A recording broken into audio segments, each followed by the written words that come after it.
5 điểm nổi bật của thổ cẩm nhân gia. Đàm Tùng Vận hóa thân thành một thợ dệt thổ cẩm giàu có và nữ chính lãnh đạo cuộc đấu tranh kinh doanh của gia đình Sichuan Brocade, có sự tham gia của Đàm Tùng Vận và Cheng Ye Cheng.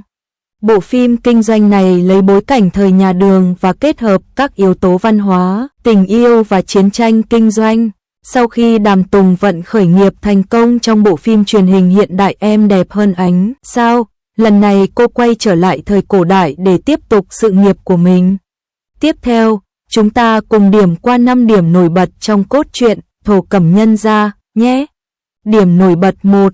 Chủ đề thổ cẩm thục và nghề thủ công truyền thống. Một trong những điểm nổi bật của cốt truyện Thổ Cẩm Nhân Gia là chủ đề thổ cẩm thời thục và các nghề thủ công truyền thống.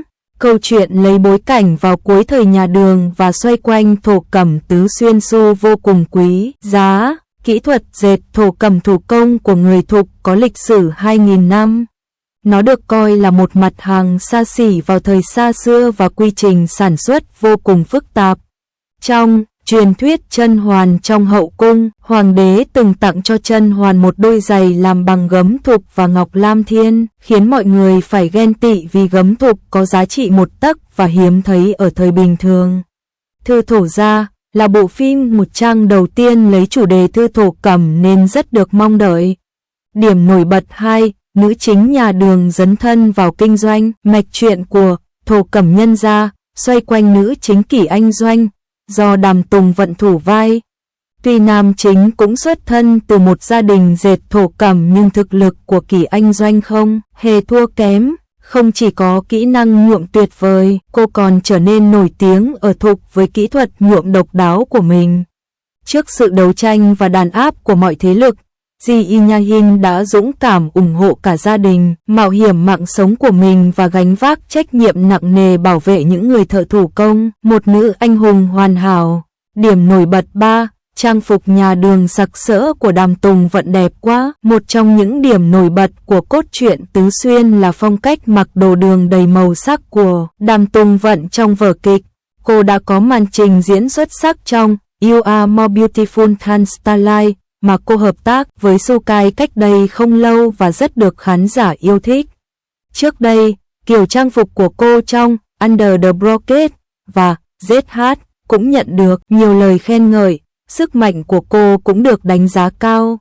Trong bức ảnh Thổ Cẩm Nhân Gia của Reuters này, Đàm Tùng Vận mặc trang phục nhà Đường với nhiều màu sắc khác nhau, với kiểu dáng tinh tế và nụ cười ngọt ngào khiến người hâm mộ phải khen ngợi. Sao em càng ngày càng trẻ ra vậy, cô ấy thật là rất đẹp. Điểm nổi bật 4. Một nữ và 3 nam có cảm xúc và sở thích đan xen. Ngoài cuộc tranh giành quyền lực của Su Brocade, mối tình vướng mắc giữa Ji Nha Hin, Đàm Tùng Vận thủ vai và 3 nhân vật nam cũng là điểm nhấn. Mối quan hệ của cô với nhân vật nam chính Yang Trinh-lần, do Cheng Ye Cheng thủ vai, người yêu thời thơ ấu Chao Siêu Duan, do Chang Hao Wei thủ vai, và Bạch Vương của Nan Giao Sung Phân, do Trinh Chao thủ vai, đầy sự quan tâm và chân thành.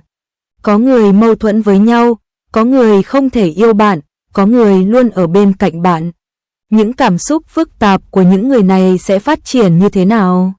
Điểm nổi bật 5. Mượn khung dệt từ bảo tàng để khôi phục lịch sử. Để khôi phục lại lịch sử, đội thợ Su Brocade đã đặc biệt mượn máy dệt gỗ Sewolo từ thời nhà Thanh từ bảo tàng dệt và thêu thổ cẩm thành đô su. Sau một dự án lớn, chiếc khung cửi gỗ khổng lồ đã được chuyển cho đội và được tạo lại với các bậc thầy thổ cẩm biêu. Đội kịch không chỉ giới thiệu những khung dệt cổ thực sự mà còn học hỏi kỹ năng dệt vải chuyên nghiệp truyền thống, nỗ lực giới thiệu vẻ đẹp phương Đông này đến khán giả thông qua vở kịch, thể hiện sự tôn trọng và kế thừa văn hóa truyền thống. Mạch truyện của Thổ Cẩm Nhân Gia xoay quanh nữ chính Kỷ Anh Doanh, do Đàm Tùng Vận thủ vai. Tuy nam chính cũng xuất thân từ một gia đình dệt thổ cẩm nhưng thực lực của Kỷ Anh Doanh không hề thua kém. Không chỉ có kỹ năng nhuộm tuyệt vời, cô còn trở nên nổi tiếng ở Thục với kỹ thuật nhuộm độc đáo của mình. Trước sự đấu tranh và đàn áp của mọi thế lực, Ji Nha-hin đã dũng cảm ủng hộ cả gia đình, mạo hiểm mạng sống của mình và gánh vác trách nhiệm nặng nề bảo vệ những người thợ thủ công, một nữ anh hùng hoàn hảo.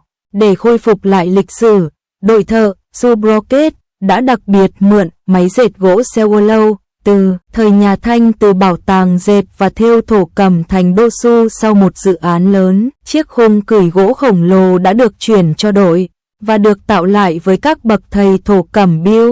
Đội kịch không chỉ giới thiệu những khung dệt cổ thực sự mà còn học hỏi kỹ năng dệt vải chuyên nghiệp truyền thống, nỗ lực giới thiệu vẻ đẹp phương Đông này đến khán giả thông qua vở kịch, thể hiện sự tôn trọng và kế thừa văn hóa truyền thống.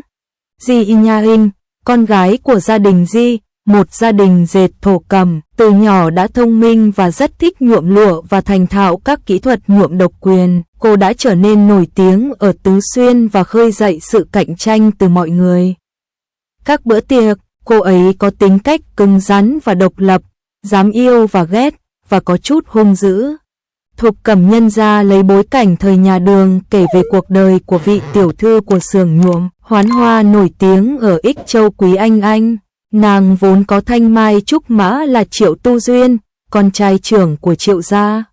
Vốn tưởng cả hai sẽ thuận buồm xuôi gió đến với nhau, nhưng Triệu gia lại gây áp lực cho Triệu Tu Duyên phải lấy con gái của một gia đình quan lại. Điều này khiến Quý Anh không thể tin nổi và vô cùng đau buồn. Không lâu sau đó Quý Anh gặp được Dương Tĩnh Uyên, công tử thứ ba nhà họ Dương. Hắn đã yêu nàng ngay từ lần gặp mặt đầu tiên, nhưng nàng lại không ưng gì vị công tử này, khiến cả hai trở thành oan gia. Nhiều lần chạm mặt nhau đấu đá nhau, Quý Anh từ lúc nào đã không hài lòng với Dương Tĩnh Uyên. Mối quan hệ của cả hai dần được cải thiện, thậm chí còn trở nên ấm áp hơn rất nhiều. Dự án phim Thục Cẩm Nhân Gia là một dự án đại nữ chủ, phiên 1 từ lâu đã thuộc về nữ diễn viên Đàm Tùng Vận. Nam chính đã có nhiều nguồn tin cậy đưa tin gần như chắc chắn sẽ do nam diễn viên Trương Bân Bân đảm nhận, nhưng ngay khi mọi thứ tưởng chừng có thể bắt đầu khai máy, bỗng có nguồn tin nam diễn viên Trương Bân Bân rút khỏi dự án do đạo diễn Lý Mộc qua đạo diễn của phim Tư Đằng. Tác phẩm giúp Trương Bân Bân đến gần với khán giả đã rút khỏi dự án Thục Cẩm Nhân Gia.